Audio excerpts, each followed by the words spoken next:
Wakil Ketua DPR sekaligus Ketua Tim Satgas DPR Sufmi Dasko Ahmad meninjau kesiapan untuk melakukan integrasi dan sinkronisasi barang-barang impor, khususnya alat-alat kesehatan, obat, oksigen untuk penanganan COVID berjalan lancar di Pelabuhan Tanjung Priok, Jakarta Utara.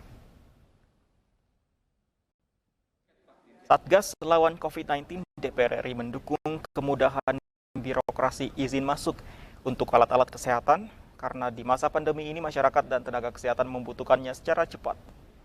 Sementara Askolani, Direktur Jenderal Bea Cukai, menyatakan telah membuat sistem terpadu untuk memprioritaskan dan merelaksasi sejumlah persyaratan masuknya barang impor, khususnya alkes, obat, dan oksigen, agar mudah dan cepat untuk langsung didistribusikan sesampainya di Indonesia. Pelayanan bagi ketiga komoditi ini dibuka selama 24 jam dalam seminggu dengan pengawasan ketat.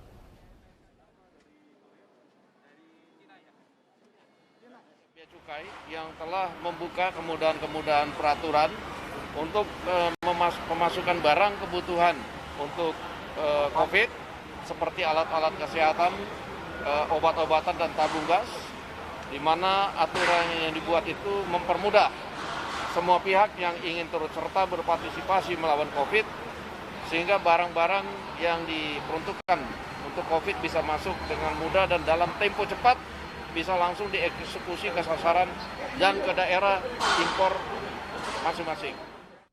Pemirsa, polisi telah memeriksa 5 orang terkait penggunaan cairan infus kadaluarsa di Rumah Sakit Umum Daerah Kota Pinang, Kabupaten Labuan Batu Selatan, Sumatera Utara. Kasus ini mencuat setelah ibu korban melihat cairan infus yang diberikan kepada anaknya kadaluarsa dan melaporkannya ke polisi.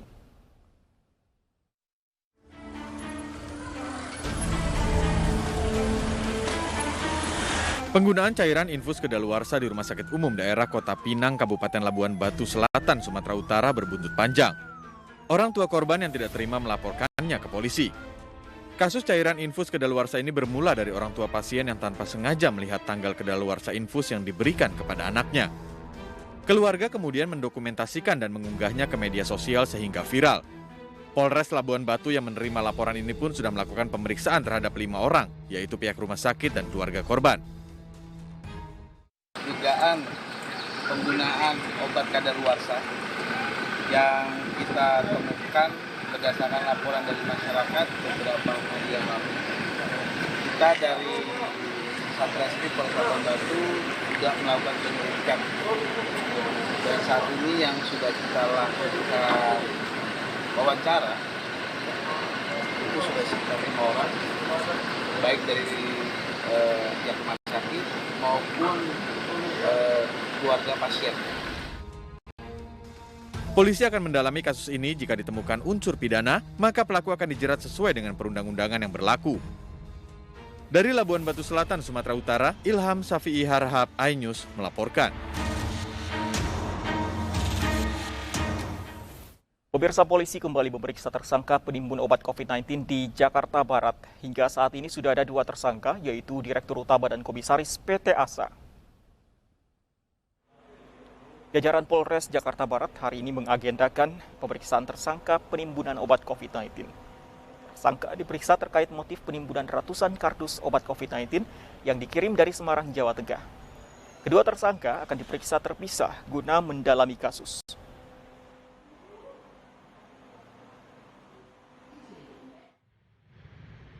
Sementara gudang penimbunan obat COVID-19 di Kompleks Ruko Peta Barat Indah Kalideres, Jakarta Barat tidak lagi dipasang garis polisi. Tidak ada aktivitas di gudang yang sempat disegel polisi ini. Rencananya polisi akan kembali membuka gudang demi membantu memperlancar distribusi obat COVID-19 yang ditimbun para pelaku.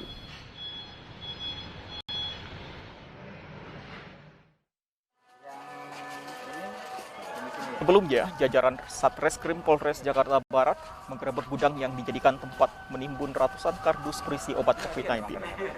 Obat COVID-19 ini berasal dari Semarang yang akan dipasarkan di Jabodetabek. Diduga, pemilik gudang sengaja menimbun obat sehingga langka di pasaran dan pelaku bisa menjual dengan harga yang tinggi. Selain mengamankan barang bukti, polisi telah memeriksa sejumlah saksi, termasuk pemilik gudang. Dek saya. Ini yang dek saya.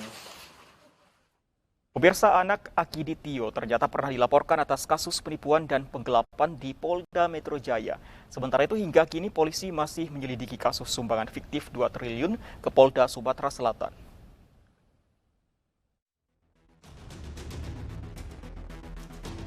Herianti Tio, anak pengusaha Akiditio yang membuat publik geger soal hibah fiktif 2 triliun rupiah, rupanya pernah tersandung kasus hukum lain. Kabid Humas Polda Metro Jaya Kombes Pol Yusri Yunus menjelaskan bahwa Herianti dilaporkan atas kasus penipuan dan penggelapan pada Februari 2020 dan telah dipanggil 2 kali oleh penyidik.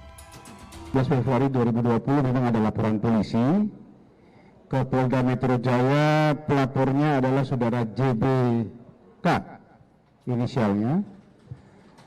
Terlapor adalah saudari H. Jadi sejak Februari tahun 2020 ini sampai dengan saat ini sudah naik ke tingkat penyidikan, ya, karena sudah ada beberapa berdasarkan hasil gelar perkara setelah kita lakukan klarifikasi ke beberapa saksi-saksi dan juga pelapor sendiri, ada saksi ahli dan juga saksi-saksi yang lain. Kemudian pada saat itu memang pada saat penyidikan juga sudah mengundang saudari H, tidak datang, tidak hadir, sehingga hasil gelar perkara sudah memenuhi unsur naik tersangkanya adalah penipuan dan penggelapan. Sebelumnya Herianti, anak pengusaha asal Aceh Akiditio, memenuhi panggilan pemeriksaan yang dilakukan oleh Subdit Jatanras Direktorat Kriminal Umum Polda Sumatera Selatan untuk dimintai keterangan terkait pemberian bantuan Akiditio sebesar 2 triliun rupiah yang hingga kini belum ditepati. Selain Herianti, polisi juga memeriksa Profesor Hardi Darmawan yang statusnya sebagai saksi karena turut mengantarkan uang bantuan simbolis senilai 2 triliun bersama Herianti yang diserahkan ke Kapolda Sumatera Selatan pada tanggal 26 Juli lalu.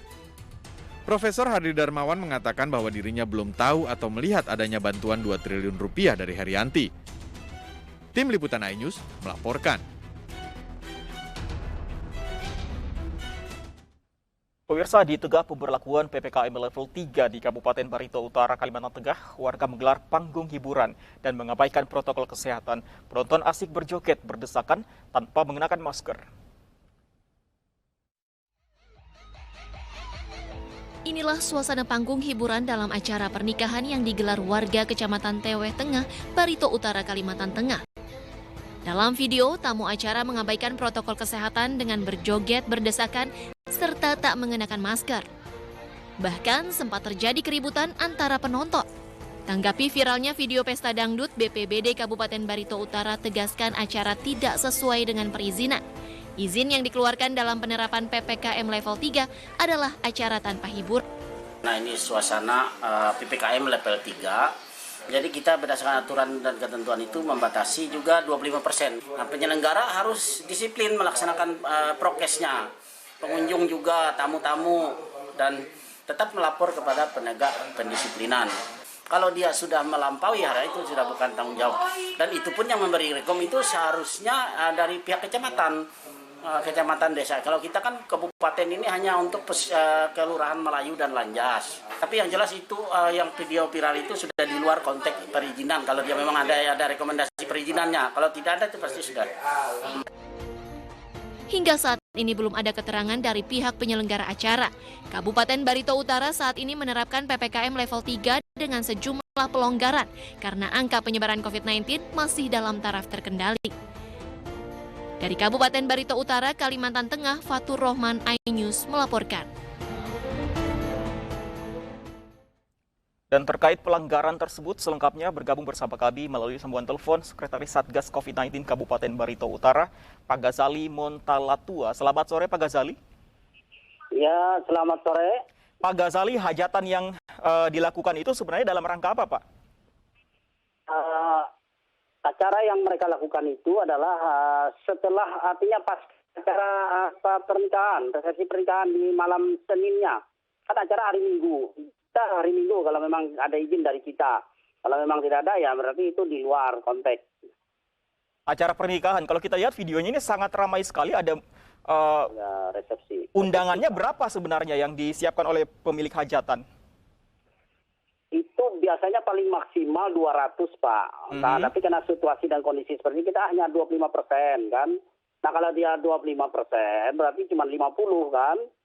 Nah, undangannya cukup keluarganya aja sebenarnya. Tapi itu sudah hari keduanya, Pak. Udah malam Oke.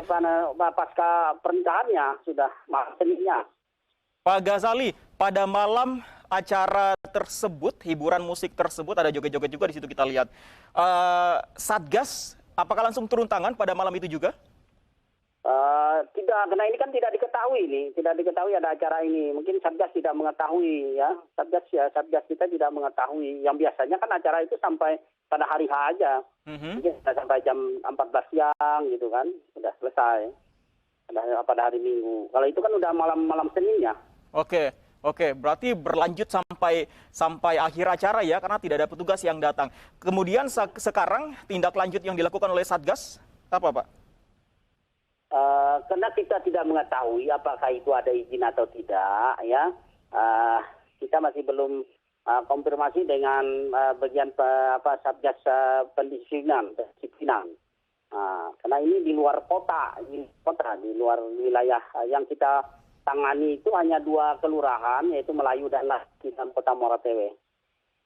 Oke, tapi akan ke daerah ini kah? Apa, Pak? Pak Ghazali masih bisa mendengar saya? Ya, apa? Satgas tetap akan ke daerah ini kah? Daerah yang Anda katakan cukup jauh terjangkau ini? Ya, itu kan mungkin ya kecamatan lah, pihak kecamatan. Karena itu jauh di desa, Pak. Mungkin ada 1 jam dari kota.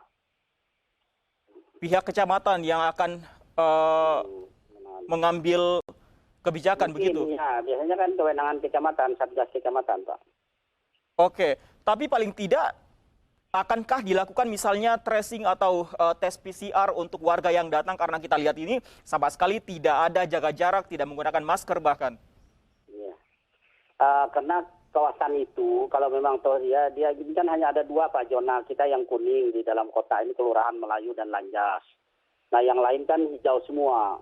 Jadi mungkin karena situasi dan kondisi masyarakat merasa aman itu kan, karena suasana zonanya hijau, ya mereka merasa aman-aman aja gitu kan. Ya itu. Tapi dari Satgas tidak akan mengadakan tracing atau tes tersebut? Tidak, Pak, itu karena itu daerah hijau. Tapi nanti kita Karena akan daerah koordinasikan dengan pihak dinas kesehatan, Pak. Karena yang melakukan itu kan dinas kesehatan. Oke, tapi kalau dari pihak kepolisian, apakah ada tindak lanjut kalau Anda berkoordinasi mungkin dengan pihak kepolisian setempat? Mereka kan di bawah semuanya di dalam bidang pendisiplinan, Pak. Polisi, TNI, Satpol PP itu di bidang pendisiplinan. Hasilnya? Kita belum tahu sampai sekarang, Pak. Oke, meskipun ini Anda mengatakan bahwa ini zona hijau, tapi tentunya mungkin masyarakat yang menyaksikan ini menyayangkan Pak Ghazali. Karena di tengah pandemi seperti ini seharusnya ada jaga jarak dan juga ada pembatasan sosialisasi seperti yang disampaikan pemerintah. Meskipun Anda katakan tadi jauh kecamatannya dan diserahkan kepada pihak kecamatan, apakah Satgas setempat Barito Utara tetap memantau jalannya pemeriksaan, Pak Ghazali? Ya, akan kami pantau, Pak, dan kami laksanakan nanti pemeriksaannya. Kalau pemilik acara juga belum dimintai keterangan, Pak? Belum, Pak. Sebab kita tidak tahu, itu kan dari media sosial yang kita tidak tahu di mana letaknya, apa tempatnya, yang punya acara siapa, punya hajatan. Kalau pihak kecamatan yang Anda maksud yang seharusnya menindaklanjut hajatan ini, pihak apa, Pak, sebenarnya? Kalau dia kecamatan, itu memang kewenangan Satgas kecamatan, Pak. Kecamatan. Iya. Berarti bukan Satgas ya? Satgas kecamatan juga, seharusnya Satgas kecamatan, Pak. Satgas tapi di tingkat kecamatan begitu maksudnya? Iya. Baik, kita akan tunggu nantinya hasilnya seperti apa. Semoga ini tidak kembali terulang. Nanti kita koordinasi dengan dinas kesehatan. Baik, ini Pak mohon informasi, ini di tempat mana ini? Acara ini di tempat mana? Alamatnya? Mohon informasi, Pak. Bagaimana, Pak Ghazali? Nanti kami cari alamat ini di mana ini kan, tempat kejadian ini di mana gitu kan, tempat acara ini. Oke, berarti pihak Anda juga belum mengetahui kecamatannya di mana? Ya, Pak Ghazali. Oke, Pak. Baik, Pak Halo? Ghazali. Kita akan Halo? tunggu. Ya, Pak Ghazali, kita akan tunggu bagaimana kelanjutannya nanti. Pihak Anda juga masih belum mengetahui di mana sebenarnya kegiatan dari video yang viral ini. Terima kasih untuk informasinya bersama kami, Pak Ghazali Montalatua dari Satgas Kabupaten Barito Utara. Selamat sore, Pak Ghazali.